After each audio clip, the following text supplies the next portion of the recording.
Good evening, Matador family. We are going to begin here in just a couple of minutes. We're going to give our other family members an opportunity to log on. So we'll be starting in about another minute and a half or two. Thank you.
Good evening, Matador family. We will be starting here shortly. We're going to give another minute or so for others to log on before we get started with our agenda.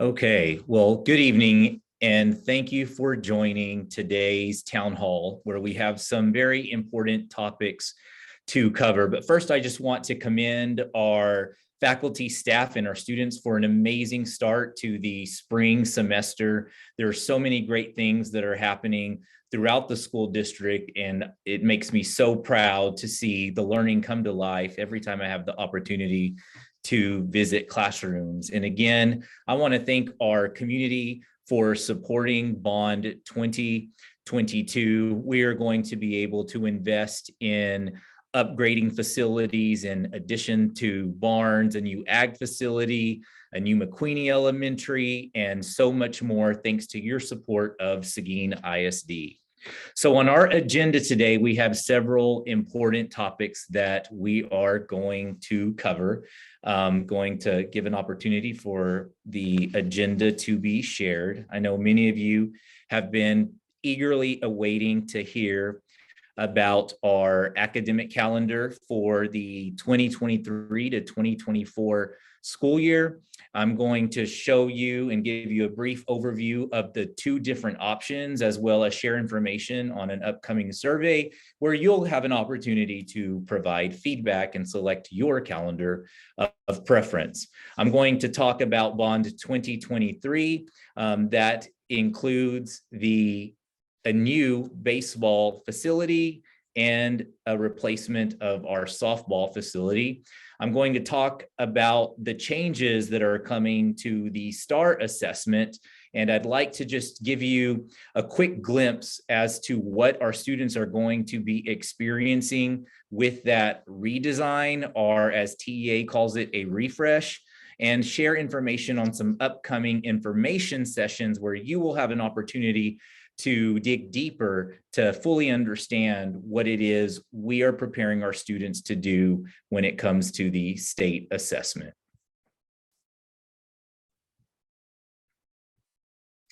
So there are two calendar options that have been created by our Teacher Communication Council. One of their biggest responsibilities is to create the calendar for the school district. And so I have an opportunity along with my team to meet with teacher representatives from across the district where we look at our current calendar and we discuss pros and cons, and we get feedback from our campuses. And then we start with a draft calendar and get feedback on how the current calendar is working for us within the constraints that the state allows.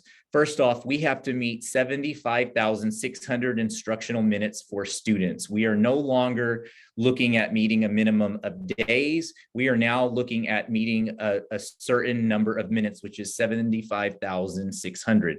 However, for teachers, they have to be on contract for 187 days in a school year.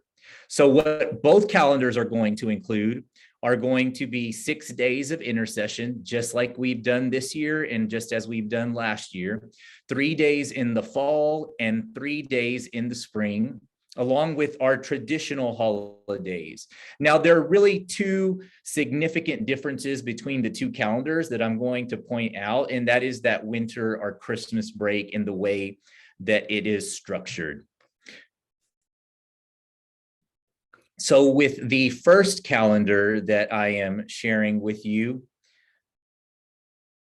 you will see that the first day of school is on December the 14th, and that the first day for our teachers to return for the school year would be on August the 2nd. You can see that we have front loaded many days before school starts for teachers to have an opportunity to have additional work time in their classrooms, as well as engage in professional learning and training. We go into September with the normal Labor Day holiday. In October, we have the exchange day for teachers where they have an opportunity to take care of their training hours and then have that day as a holiday for Fair Day, which is a holiday for our students. We are looking at the intersession days in October, Wednesday, Thursday, and Friday, that third week of October. And then we go into November, where you'll see that there's an early release day on November the 1st. There's also an early release day that I failed to mention in September. And then we have the entire week off for Thanksgiving break for students. Our teachers also have that entire week if they complete their professional learning hours, which is never a problem. Then we'll move into December on this calendar, and you'll see that we conclude the semester on December the 15th. And then we would begin our holiday on December the 18th through January the 3rd, where students would return on the 4th and staff would return on the 3rd. Now, if you go back to December, this is where I'm going to really spend some time pointing out the difference between the two calendars. One of the concerns that came our way with our current structure is that students are released days in advance from Christmas Day when families begin to travel. And so the concern is that that is too much time in between the first day off and Christmas, and not enough time after that time period. So with this calendar, you would see that you get those 2 weeks off in December, and then you have, upon returning in January, you have a holiday on January 1st. You have that exchange day for teachers on the 2nd, and then you have that teacher professional development or work day on January the 3rd, and all students returning on the 4th. In February, you see that intersession starts on the 31st and the 1st and 2nd of February. We have the holiday on February the 19th, which is President's Day. It's a staff in-service day. And then we have the early release day on February the 28th. Our spring break, very similar to what we're accustomed to, that second week of March, beginning on March 11th. And then we have Good Friday on March the 29th. And then we go into April, we go into a long stretch without any holidays. We have an early release day on April the 10th. And then we are looking at, with this calendar, having our last day of school on May the 24th and likely graduation on that day as well. And then our weather makeup days, should we experience inclement weather and not have enough minutes to support it, we would utilize those 2 days and go past May the 24th. So what do the days look like? For semester one, the fall semester, we have 80 student instructional days. And for the spring semester, we have 80 days the first semester. And in the second semester, we have 95 days. So very similar calendar to what we have this school year. When you look at calendar 2,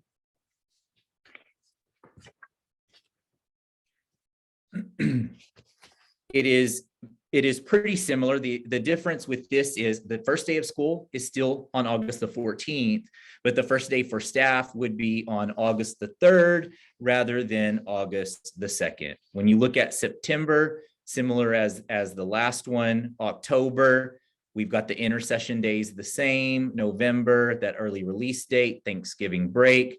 Now, when you look at December, our last day would be on December the 20th, which puts us leaving just a few days prior to Christmas Day. So this would mean that our students would come to school on the 18th, 19th, and 20th, that Monday, Tuesday, Wednesday, and have off along with staff on the 21st and the 22nd. So this would impact the return in January, where our students would return the second week of January on the 8th. This would make the first, second, third a holiday for our staff and students, but the entire week a holiday for our students. This would give our teachers a work day to have that time to set up their classroom and prepare for students' return, along with a staff in-service day or a professional learning day. We have the MLK holiday, just like we have on the last calendar. Our intersession is structured the same. We have President's Day, the early release in February on the 28th.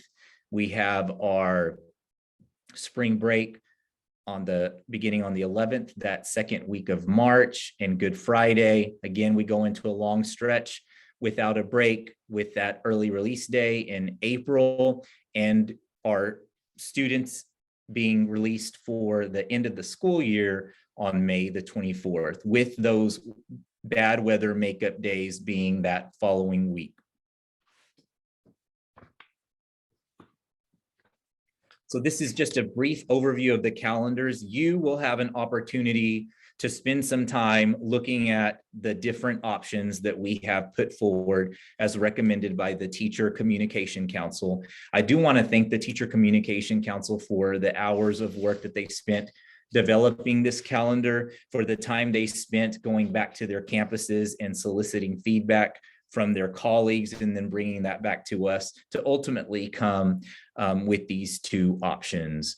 And what we will be doing is sending out a survey monkey to our community so that you will have an opportunity to spend some time reviewing these calendars, and you will also have an opportunity to select your preferred calendar.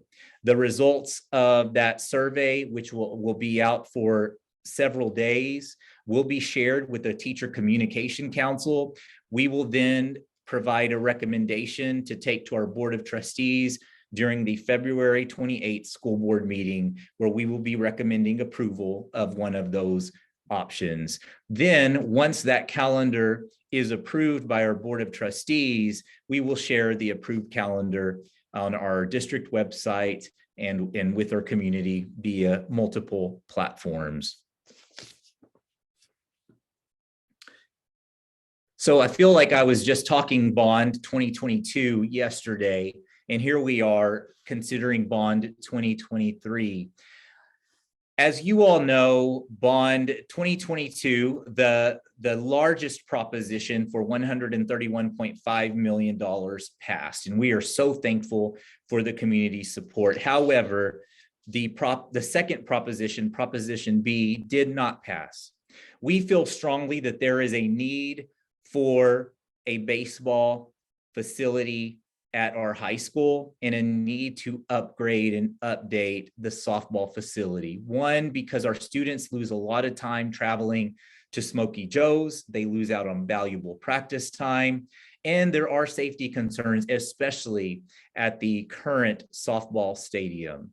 We want to create a place where we can be competitive in a new state-of-the-art facility. It is the missing puzzle piece to completing that high school campus. We have the new high school, we have the new stadium, we have Gutierrez, we have updated tennis courts, we have the Performing Arts Center. We do not have our own baseball facility, and our softball facility is certainly in need of some TLC. We are looking at a cost of $7.5 million, and this would be no tax increase for our taxpayers in Seguin. Our election day will be held on May the 6th with early voting dates and locations to be shared with you all shortly. In the coming days, you will see information going out regarding what this bond will entail and how it will impact our property owners in our school district. But again, I want to remind our community that there would be no tax increase because our community is growing. We would not need to look at a tax increase. And the challenge is that the ballot language that is now mandated since 2019 indicates that no matter what the bond measure is, it states that it will be a tax increase. So we are going to go above and beyond to ensure that we are educating our community and keeping you all informed and sharing as much information as we possibly can about the two current facilities and the challenges that they present to us and how the new facility can get us to where we need to be. Our proposed baseball and softball complex would be shared facilities. As you can see, there would be shared restrooms and concessions. There would be ample seating for our spectators. As many of you know, if you've had the opportunity to attend a baseball or softball complex, either of the two facilities right now, there is limited seating for our spectators. This would be artificial turf as well. It would afford our students the ability to continue practice even when the weather has been wet. Currently, we are challenged with the fact when we do have weather that sometimes we are unable to practice on those fields. And I look forward to sharing additional information on the status of our two facilities in the coming days, along with Coach Daly, our athletic director. Now moving on to STAR. As many of you all know, the Texas Education Agency is making some changes to the STAR assessment. We will also be providing information sessions for parents to help you understand what those changes entail, as well as help you understand what that means in the classroom and how our teachers are preparing our students and setting them up for success on that test.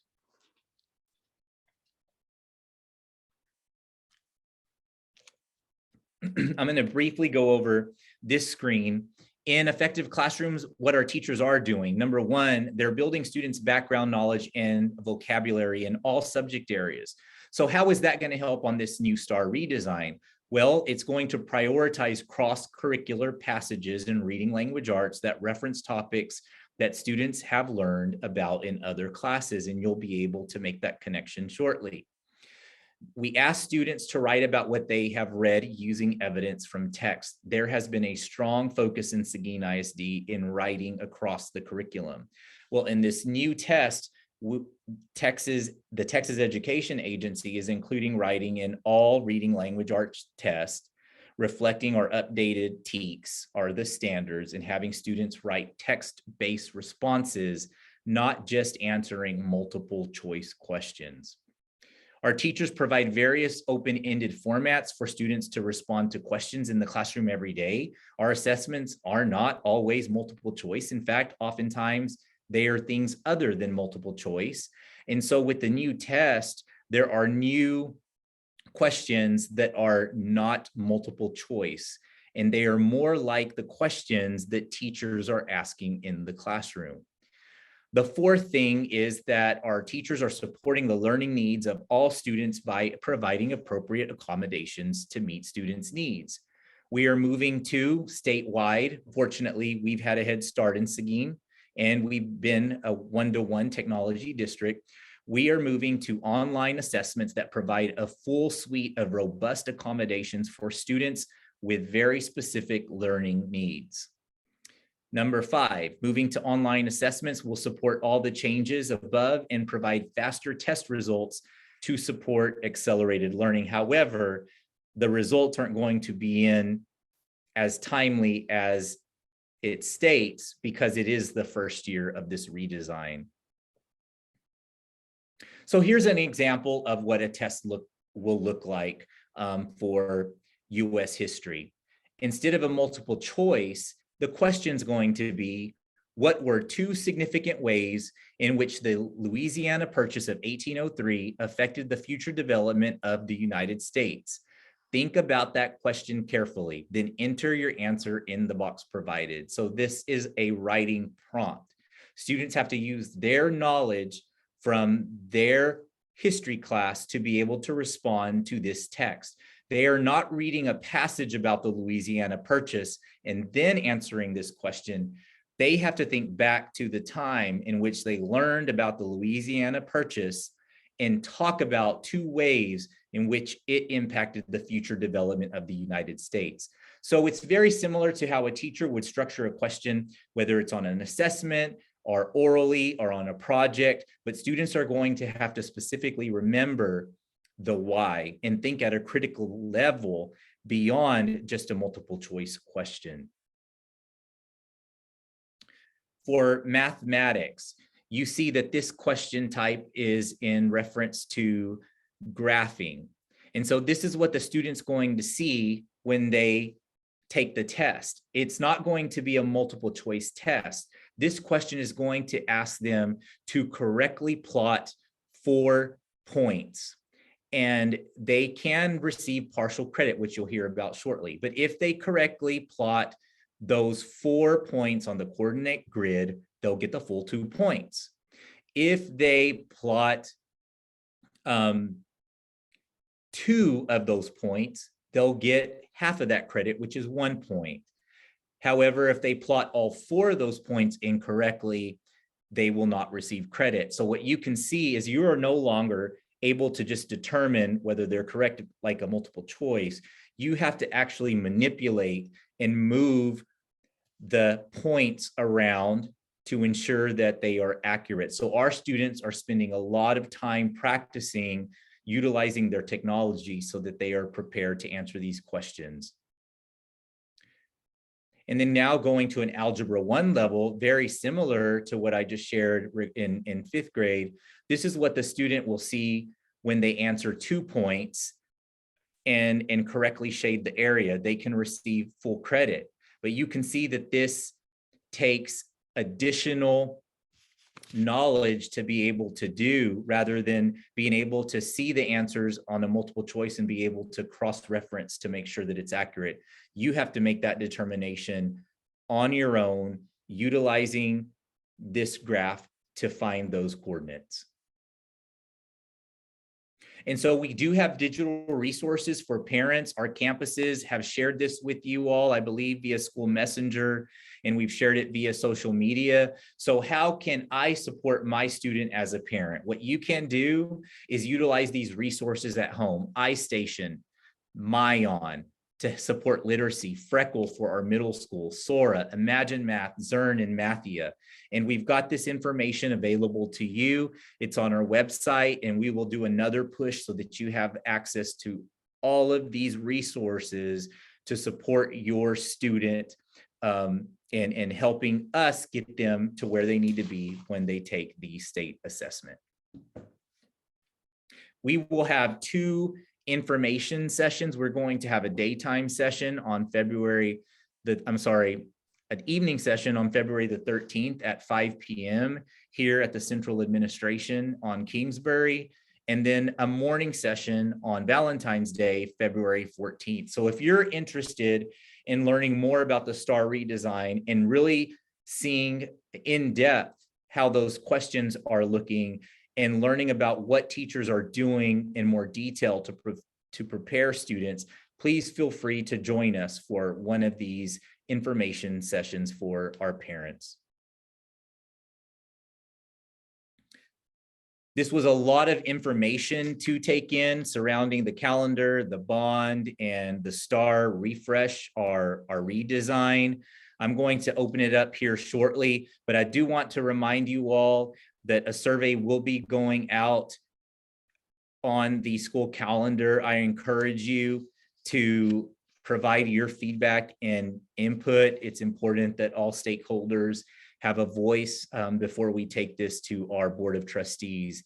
And at this time, we have a couple of minutes left. If you have any questions, please feel free to ask them. You can always certainly email us to ask questions. We will make our best effort to answer your questions here live. And of course, we will respond to you in a timely fashion should you send questions via email.